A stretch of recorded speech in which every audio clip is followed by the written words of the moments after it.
Ah, os irmãos podem perceber que desde a conferência profética que eu não prego aqui na igreja, né?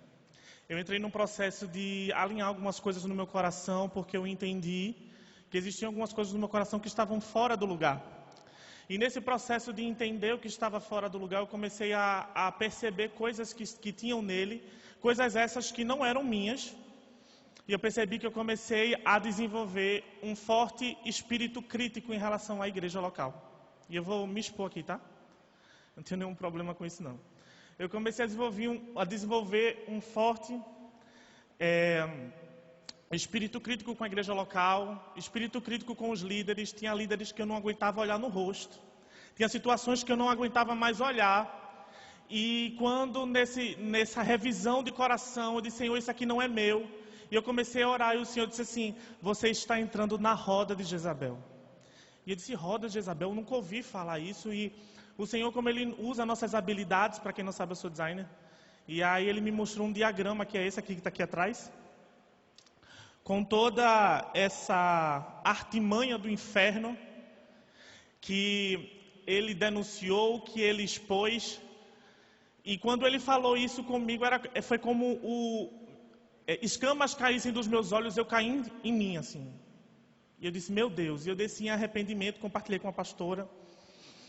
E o primeiro ponto, irmão, dessa roda é o entusiasmo ministerial. Então, essa ação, ela faz com que você comece o ministério de uma forma muito forte, mas você queima toda a gasolina na largada. Você acaba se perdendo num ativismo e você começa a colocar atividade acima de intimidade, sendo que para Deus nunca que a atividade vai estar acima da intimidade.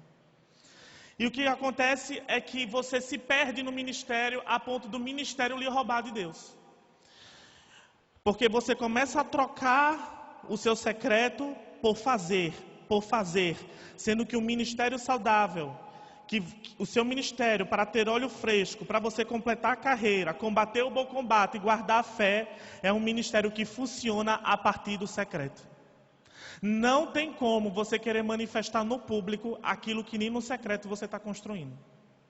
Não é assim que funciona no reino de Deus. E a gente vê isso bem ilustrado na carta de Éfeso. O Senhor vira para a igreja de Éfeso e diz assim: massa, vocês estão trabalhando muito bem, mas eu tenho algo contra vocês, que vocês deixaram o primeiro amor. Ou seja, vocês trabalham, vocês fazem coisas para mim, e eu recebo. Mas vocês deixaram o primeiro amor. E sabe o que foi que aconteceu? Ele disse assim: se vocês não voltarem, o candelabro vai ser retirado de vocês. Então a gente começa com esse entusiasmo ministerial, que nos rouba da intimidade. E logo depois disso a gente entra num cansaço. E esse cansaço, ele é muito específico, porque ele vem com esse sentimento de que tudo que eu estou fazendo aqui dentro é em vão. Tudo que eu estou fazendo aqui dentro é em vão. Sabe, não tem para quê eu estar insistindo tanto nisso. Essa resiliência para você orar, para gerar a longo prazo, ela é roubada a você. Os seus braços no arado vão afrouxando. E também vem um sentimento de que estou só. Ninguém está dando a mínima para o meu projeto, para a minha visão, para o meu ministério. Ninguém está dando a mínima para mim.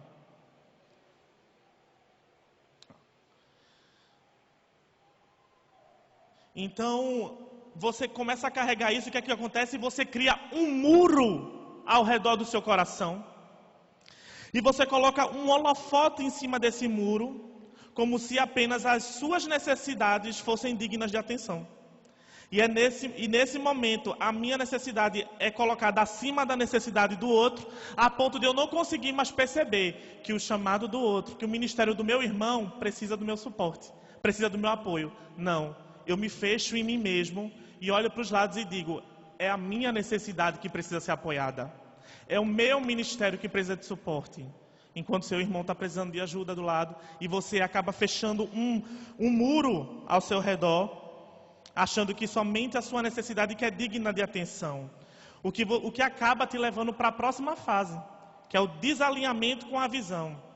O que é isso? É uma resistência contínua a tudo aquilo que é proposto para a liderança. Tudo que vem, não concordo. Tudo que vem, não concordo. Não acho que é assim. Eu penso diferente. Não é assim. Quero abrir um parêntese aqui, irmãos. Eu disse isso numa reunião de pastores, que o céu não é uma fábrica de televisões que Deus vai fazer a gente igual um ao outro. Em algum momento a gente vai pensar diferente um do outro, né? Porque unidade, o apóstolo falou quarta-feira, unidade não é uniformidade. Amém? Mas, qual é o ponto dessa etapa aqui? É que não é o fato de pensar diferente, mas é o fato de que essa resistência rejeita o fato de que acima das nossas diferenças está a cruz que nos faz um. Esse é o problema. O problema não é você pensar diferente de mim. O problema é você achar que essa diferença é mais forte que a cruz que me faz um com você. O problema está aí. E aí depois, o que é que a gente desenvolve? Um forte espírito crítico. É como se o inferno, o Senhor me disse assim, Gilberto, é como se o inferno lançasse lama na sua visão, nos olhos do seu coração. Se eu chegar em você agora e lançar bem muita lama no seu rosto, quando você abrir os olhos, as lentes pelas quais você vai ler o contexto que está à sua volta são lentes que vão estar sujas de lama. E o que é que acontece? Eu acabo gerando e tendo visões negativas a tudo que acontece na igreja. Tudo está ruim, tudo não presta, está tudo morto, tudo é isso, tudo não presta. É fulano que não está entendendo o que Deus está querendo. E que tal? É como se você fosse o profeta Ezequiel, entrasse no vale de ossos secos e só visse os ossos. Só tem osso. Como é que essas pessoas se deixaram a chegar nesse nível? Por que tanto osso? Você foca tanto no que está ruim, que esquece que tem um vento que vai fazer levantar um exército daquele osso. E sabe o que é isso? Discernimento contaminado. Discernimento contaminado só vê a lama, mas um discernimento saudável vê a lama, mas vê também o que é santo. Vê também o que está segundo o coração de Deus. Vê também aquilo que está sendo feito e o que está agradando. Não só vê demônio não, vê anjo também. Porque a gente tem algo na cabeça que a gente acha que discernimento é só para ver demônio. Mas discernimento também é para discernir a vontade de Deus, irmão. E aí o que é que acontece? A gente só consegue ver aquela pessoa que está fazendo corpo mole. E isso vem da onde? Das feridas que nós temos na nossa alma, que acaba contaminando esse discernimento. São feridas que nós já tomamos como feridas de estimação. Não procuramos mais cura, porque já nos acostumamos a viver com elas. E o coração que recebe cura é o coração que está inclinado ao arrependimento. O arrependimento é a porta que se abre para a cura da sua alma. Então, tudo isso começa a ser danoso na vida da igreja. E depois desse forte espírito crítico, você começa a estacionar. Você não coopera mais ministerialmente com a igreja local. A soma do desalinhamento com o espírito crítico faz com que haja um estacionamento no serviço ministerial local, da igreja local. Reuniões, festas, datas importantes que antes eram tratadas com muito zelo por você, hoje são relativizadas. Santas convocações são tidas como algo que eu posso ignorar, ficar em casa e viajar. Aquilo que antes, quando alguém dizia assim, santa convocação, você, opa, já estou aqui. Agora não, eu posso ficar em casa. Eu posso viajar. E aí eu quero abrir um parêntese aqui, porque o inimigo, ele é expert em pegar ruído na comunicação, né? E o que eu estou dizendo aqui, irmão, não é que você não pode viajar, tá? Porque eu sei que tem pessoas que viajam a trabalho, tem pessoas que precisam ter um tempo de qualidade com a família. O problema não é viajar. O problema é que todo compromisso que tem no ministério, todo compromisso que tem na igreja, todo compromisso de santa convocação, você está em viagem, você não está aqui e tem algum problema. A não ser que seja por uma questão de trabalho, mas tem algum problema. Você não sente mais aquele zelo de estar participando e se envolvendo naquilo que Deus está fazendo na comunidade que Ele lhe plantou. Isso acaba sendo roubado de você. E a vida acaba se resumindo em vir à igreja dominicalmente, só dia de hoje, e só. O problema é que esse é um estilo de vida que ignora o fato de que um dia vai haver uma prestação de conta. E o dia o Senhor vai perguntar, o que foi que você fez do seu chamado e da unção que eu lhe dei? Um dia vai haver prestação de conta. E aí depois o que é que vem? Um sentimento de não estar sendo alimentado na igreja. E nesse ponto eu gostaria de ser muito específico, porque eu não estou eximindo os líderes de terem que ter uma vida profunda de estudo das Escrituras para oferecer um pasto de qualidade para as ovelhas. Não é isso que eu estou dizendo. O que eu estou dizendo é que o maduro, ele não espera o domingo para se alimentar, não. Ele consegue se alimentar em sua casa, porque já desenvolveu um hábito de se relacionar com a palavra e com o Espírito. Em algum momento, querido, da vida cristã, você vai ter que entender que você vai ter que sair do lugar aonde você bebe leite para o lugar onde você vai levantar até o fogão, pegar o papeiro e fazer leite para o outro beber. O nome disso é discipulado. Isso é o ciclo natural da maturidade cristã. Em algum momento, você tem que parar de ficar só escutando que você tem que ler provérbios todos os dias. E você agora tem que passar para outras pessoas que elas têm que ler provérbios todos os dias.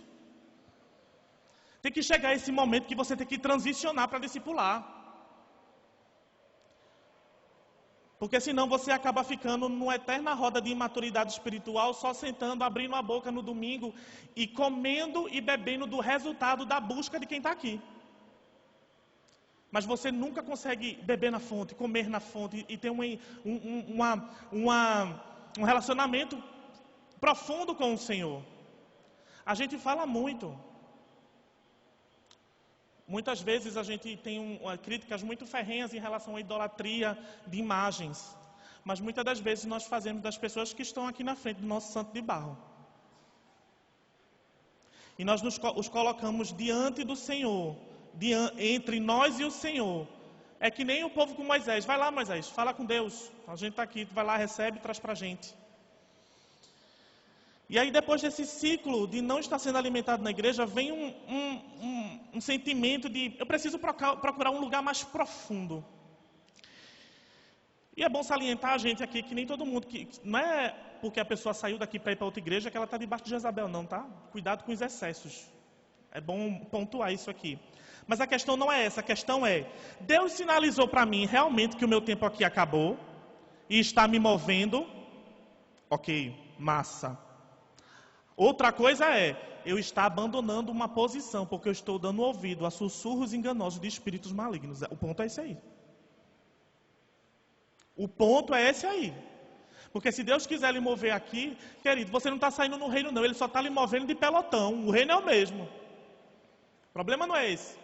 O problema é quando você se fecha nas feridas da sua alma e abandona o lugar que a soberana vontade do Senhor reservou para você ocupar. E quando você não ocupa, você acha que não, mas o corpo de Cristo é prejudicado.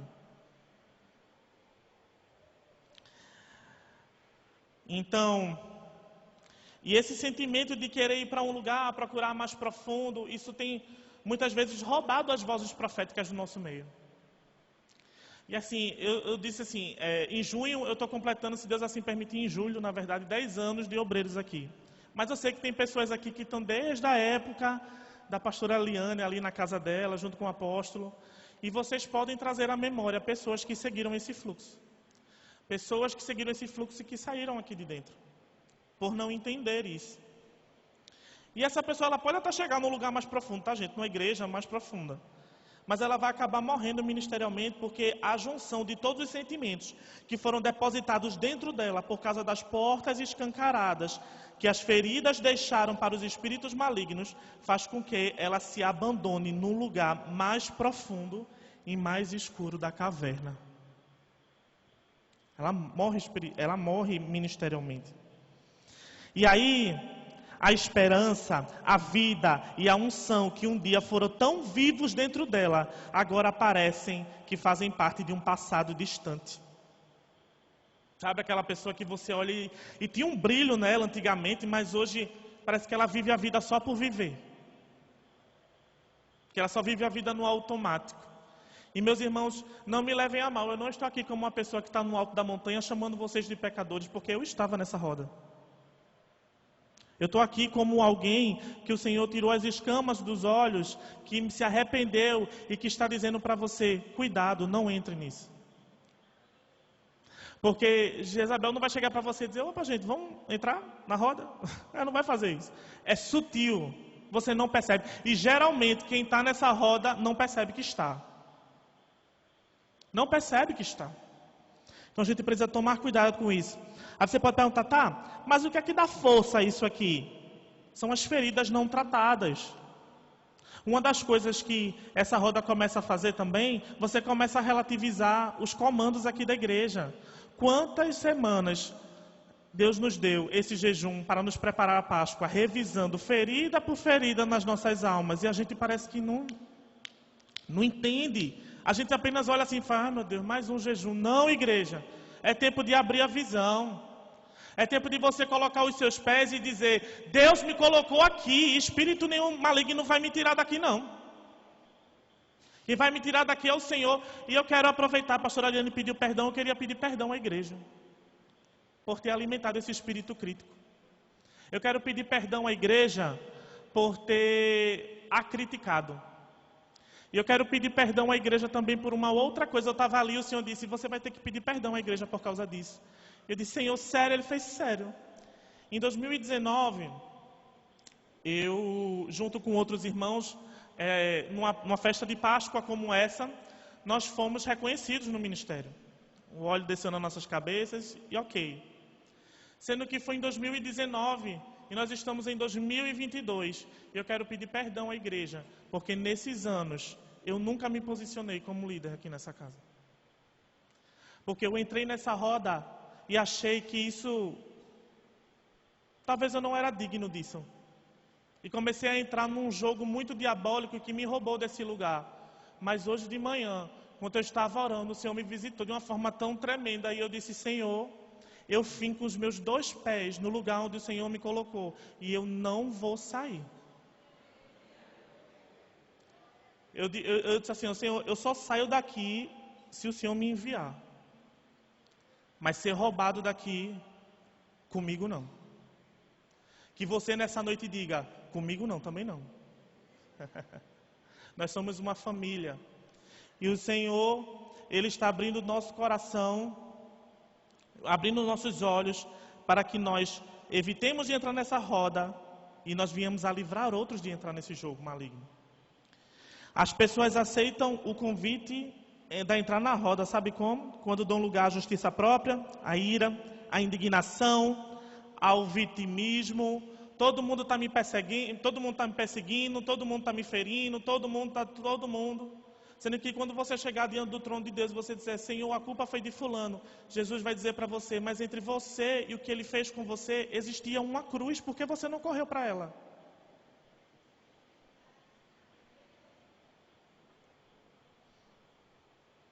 E para finalizar, o único modo de parar essa roda é simples, é um arrependimento genuíno. Amém, meus irmãos? Que o Senhor os abençoe.